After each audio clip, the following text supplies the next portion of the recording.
Hey guys, what's up? It's Giuseppe, and I'm coming at you with a little bit of a more formal kind of piece here. Something I've been running into a lot recently is people ask me about like backups and optimizing backups and what's the best use for backup. And that's what we're going to go into this. This video is for people who are trying to decide if they want to use Hostinger or Updraft Plus, or almost any different hosting strategy hosting platform will have like a normal backup option. I just want to talk to you about some of the things that I've been through as a web developer and when I've been building this stuff. And I'm going to share with you some anecdotal stuff I've experienced, and you can make the decision for yourself. I'm going to explain this kind of from two different points of view. One, I've been using Hostinger for a couple years now, but a lot of different hosting plans have a similar thing, whether it's hidden behind a paywall and you have to subscribe at some level to get it, or whether it's a little more available, like Updraft Plus, where it's free and you can do it, but it can also have its drawbacks. Anyways, so just to start this off and give you an idea, I've had three different interesting scenarios with my backups. Now, scenario one happened pretty recently, and the website that I had on a hosting plan was eating through all of my hosting resources. And I have a fair size hosting plan. This is not a soft hosting plan. But this one website was eating through 75, sometimes 100% of the hosting plan that I had. And that was per day. So other sites would end up going down because of this hosting plan, because of the website. Turns out the website was just far too large. But it wasn't large because the website had a lot of content. It wasn't large because the website had a bunch of giant photos or was just, on a very old version of PHP. If you know if you know, if you don't, whatever. But the reason what happened is the Updraft Plus, someone set it to save the backups onto the website itself. So the website itself was only, I think it came out to being like 3 gigabytes, something like that, or maybe 5. But the website with all of the backups on there ended up being closer to 60 or 56 gigabytes large, because it had saved something like 10 or 15 backups. Every day it would save a new one. And it would only get rid of the oldest one once the newest one was available. And this is a very difficult thing, because first I had to figure out what was going on with it. I didn't understand why this was happening. It took me a lot of digging to figure this out. And then secondly, by the time I did figure it out, it was a pretty easy fix. But because it was on Updraft Plus, I needed to get rid of all of the backups. And then when it came to migrating that website onto another hosting, because at that point I was like, look, if your website is going to be 50 gigabytes, I can't have it on my hosting. I'll need you to I'm going to have to charge either a lot more, or you're going to have to go and get your own hosting, because I'm not going to be able to do this for you anymore. So the client was set. They were going to go get their own hosting, and they paid for it. And then like, hey, can you migrate this for us? Well, I don't know if you know much, but at 50, 60 gigabytes, I can't just download that to my computer and move it. And even though the option is there with Updraft Plus to like kind of migrate things pretty easily, at that size, everything breaks. So that didn't work. So that was a large headache too. Another situation happened where I had backups on Updraft Plus, but they only saved back to a certain date. So this website ended up being hacked. Actually, the entire hosting plan that this person was on was hacked. So I had to download all of the files, try to figure out where the actual virus was within these files, which is actually once you pull the Band-Aid off and figure it out, it's not super hard to do. But I had to figure out where that was, edit the files, and then, re-upload things. But the problem I ran into was that, let me remember this correctly. Even when I tried to back things up, I was trying to find the date back to which it was clean so I could compare the code, because sometimes this code can be like rather nefarious. it could be just like a one extra line of code inside somewhere in your giant website files, right? Especially this was a larger website as well. So it took me a long time to find that.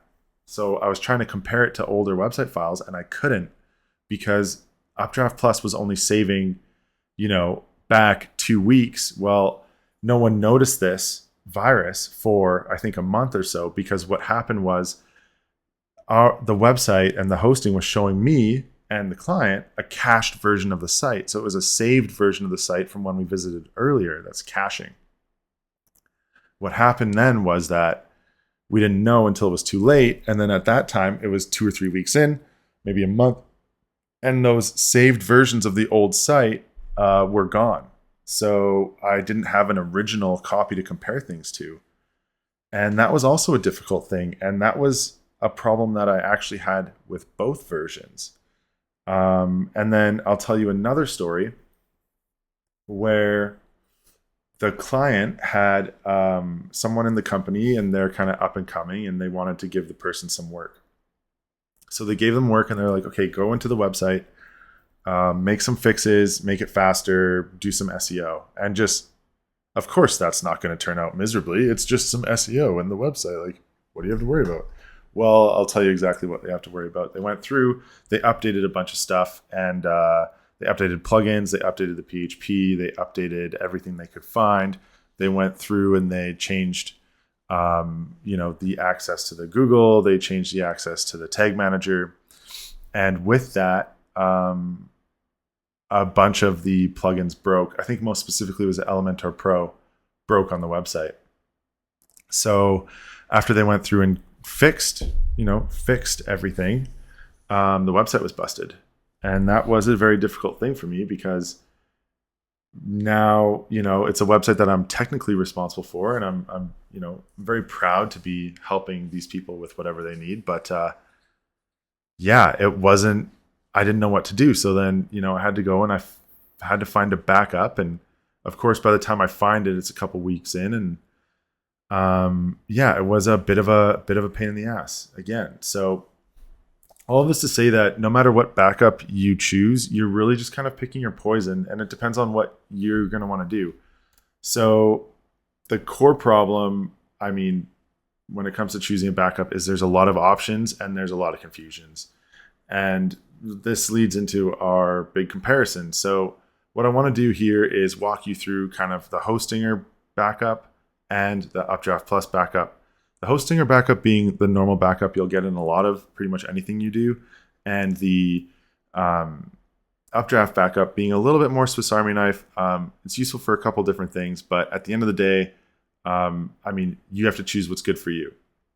So I don't really have a crazy presentation or anything here, but I'm going to show you some numbers and stuff that I found, which I thought was pretty cool and interesting. So here's some interesting stats I found. So half of all data breaches occur in cloud-based systems. So that's probably your system.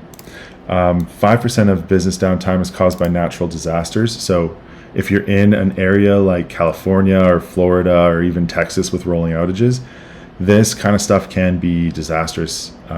It can cost you a lot. The average cost of a data breach in 2023 was $4.45 million. Now, this is the global average, so this is with a lot of like larger companies as well. But even at a smaller company, if you're selling glasses, if you're selling ramps, if you're selling services online, healthcare services or something like that, every day that you're down, you're now missing clicks and you're missing potential sales, and those will have a rolling or knock-on effect onto other things. So if someone finds you through a blog post and they click it and then your website doesn't work, they're going to have that negative impression of you for the rest of the life of your business, or as long as they remember, which one, until they come across it naturally again. And hopefully, change their mind on it. Nearly 35% of companies lose data permanently and do not recover it. So they lack a data backup, they lack encryption from malware, encryption, and data loss between backups. So, if you're hiring someone to come in and update your website and do SEO, and something happens, and you didn't back up the website, well, that, $500 to maybe $2,000 a month you're spending on updating your SEO is now gone along with that. And so maybe the work is saved, but it would still have to be re-uploaded and refined and placed back on your site. And that's a difficult thing. That's not fun. 37% of servers had at least one unexpected outage. 75% of data breaches were caused by human error. So, someone in your business clicks on the wrong link, something happens. It's a normal thing that happens all the time. So this is why it's a difficult thing. So what I'm going to do is I'm going to show you on the Hostinger here. This is a Hostinger backend, okay? And this is the backups. You have manage, and we have automatic daily backups here. Now, if I go to restore, it's website backup, and I can scroll all the way down to June 26th, 29th, and it's now August 12th. So about a month and a half. Files, same thing. And database, also important. And the bonus with this is you can download it, each of these, or restore. So every now and then, if someone's paying attention and you have someone maybe like myself, if you are interested in this, reach out. I'll have a link in the description. I'm more than happy to help with this kind of stuff, or even just have a quick chat and help you get set up for yourself. The first chat's always free, so just let me know. Just downloading a copy of your website just to have it safely somewhere is really nice. Now, this is the interface. It's automated. You don't have to think about kind of anything that's going on here, and there is a fairly decent help desk. These people are pretty helpful.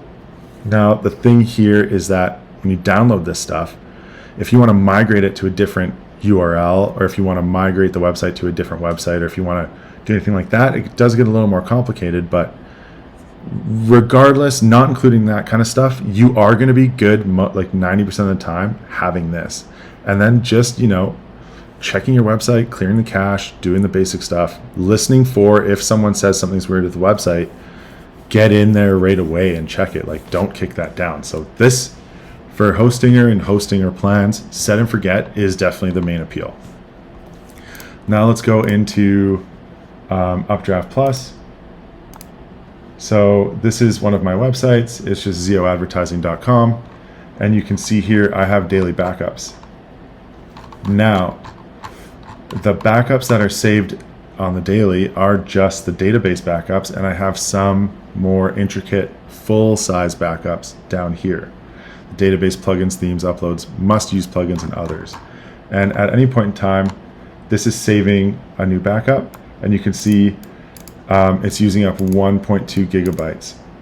So that's cool with me. I don't mind that. That's a fair little bit. And if something big happens and there's a large change, it will save more. But that's kind of how this works. So here you can see it's pretty helpful. I'm gonna make this a little larger for you guys. It's decently helpful. This is an Elementor build. There's lots of plugins that I still need to update too. And that's where some of the hacks can come from, is these old plugins that get out of date. So you can see you can save it wherever you want. You can save it to the Google Cloud, Google Drive, the Updraft Vault. And if you have any of these like Dropbox or even just your email, you can get a copy of your website sent to your email on a set basis. And you can see here file backup schedule daily and database backup schedule daily. So I'm just going to switch that to like fortnightly, even just monthly, and just click save changes right here, because I don't need an update all the time. And you'll see here database updater. So because there's plugins that need to be updated, this now, I'm going to go into here. If there's updates that need to happen, I would go in, I'd click backup now, I'd back up everything, and then I would go update the plugins, and then I would run the data updater. And that's how this goes. That's what you're kind of paying for with this, and that you're not paying for it. But this, if it's a smaller website, it can make the migration pretty easy. There are options here, which if you go into migrate clone, create temporary clone, and then there's even an easier option, and you can upload So if you go down here, I'm just going to try to find this. There is an option to upload. Download most recently modified log file. That just tells you what happened. And here, more tasks, upload backup files. You see that? This is a secret that a lot of people like don't really know about Updraft, is that you can just grab another Updraft file from a different website. Or if you're starting a new website, and you can just load that right into there using this button, upload. And you can just drag and drop your entire backup from Updraft, from whatever other Updraft you have, into there. So you go into your hosting, you start a new website, right? Maybe you make it a subdomain like, blog.yourwebsite.com. And you come into here, you install Updraft Plus, you download it from your old website, and you can upload it directly into here, and you can make a copy of your website in like 5 minutes or less. It's really cool. And that's what's really nice about the Updraft Plus side. So now that we're through that, and I've kind of explained a little bit of this and that, I do want to share with you. So, I'll put a link down in the description. I do have a link for Hostinger for their hosting. I think I get like $5 if you buy a hosting plan off of them. I have been using them for a while. I am slowly migrating away from them. I've been doing a lot of my own backups using coding and AI tools. So it's not really a thing for me as much as it used to be, but it is good. And so this is a full review. It's not super expensive. It's $2 a month for like your first little bit. And then I think by the second time you sign up, it does jump up to like 20 or $30 a month. Updraft Plus is also like a big deal. So you'll see 3+ million installations here. It's a solid tool. You can install it for free. Just make sure you have it installed properly so it's not like costing you a lot of memory and power to run it. This is the Updraft Plus kind of team Updraft.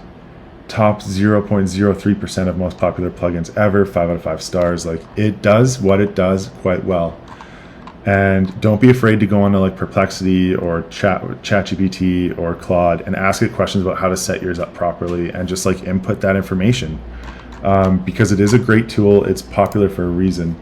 You can see here some of the things. Disappointing support. It does have poor support. That is real, but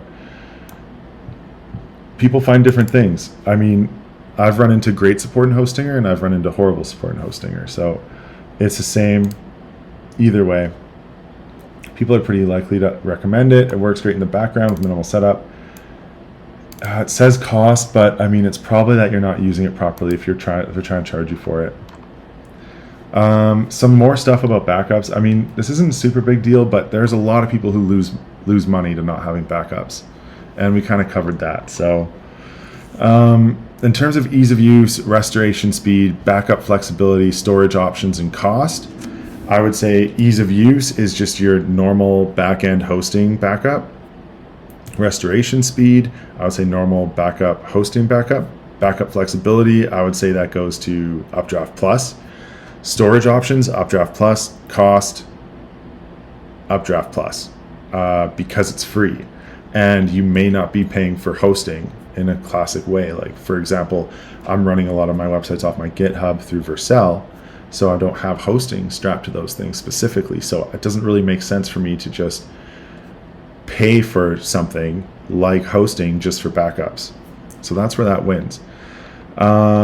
If you're a beginner blogger and you're just trying to like figure out what's the best to do, cover your bases, just do both. It's not a big deal. If you're an e-commerce store owner and you're trying to set it up, if you're doing e-commerce on WordPress, get something on there. Get your Updraft Plus rolling. Just make it happen. You don't have to, And then if you're on Shopify, I'm pretty sure it will have its own version of a backup. I'll have to confirm. I don't know off the top of my head. Let's just check it out. We're here. Does Shopify have a free website backup tool? Shopify does charge for a lot of stuff, so let's just check it. It does not offer built-in for the... Okay, so yeah. It's all third-party apps with that within Shopify. So you're going to have to use your hosting. And if you're hosting through Shopify, that means they're going to get you on the back end, which is kind of tough. So yeah, I don't know. In terms of making a decision for you, let's switch here. If you're in terms of making a decision for you and what you're doing, it's very specific to how active you are on your website. If you're spending money on a monthly basis for SEO, for optimizations, for you name it, I don't know, advertising, if you're creating new landing pages, if you're testing different sites and theories, like sometimes maybe you'll do an update and maybe the SEO doesn't like it, you want to back it up. Like, just make sure you have Updraft Plus. Can be really easy for you to do. And anyone who has access to the back end of your website can just throw that up really easily, which can be an employee who's just like, hey, Jill, get into the back end of the website. Our SEO took a dip, just back it up to whatever it was like 2 weeks ago before we made X changes. Great, thank you. Hosting, it does require a little bit of extra access, right? And you might not want to be giving that to your clients, or their clients might not want to give that to you, and or you might not want to give that to your employees. So in terms of like ease of use, Updraft Plus, anyone on the back end can kind of grab it and throw up a quick backup before they do something, or they can just throw up like a quick or they can throw up an old version of it, like super easy as well. So anyways, that's it. If you have questions, comments, concerns, shoot me a message. I think I'm going to start putting some of my contact information into the description below. I'm happy to have a chat with anybody. If you have questions about getting your website backed up properly, optimizing your Shopify, WordPress, SEO, that's what I do, and I'm more than happy to chat about it. Hopefully you found some value in this. If you did, thank you for spending some time with me. If you didn't, I'm sorry. Let me know what I could do better next time in the comments below. Anyways, I hope you guys have a great day. I hope this makes it easier for you to make your decision moving forward. And have a great day, guys. Ciao.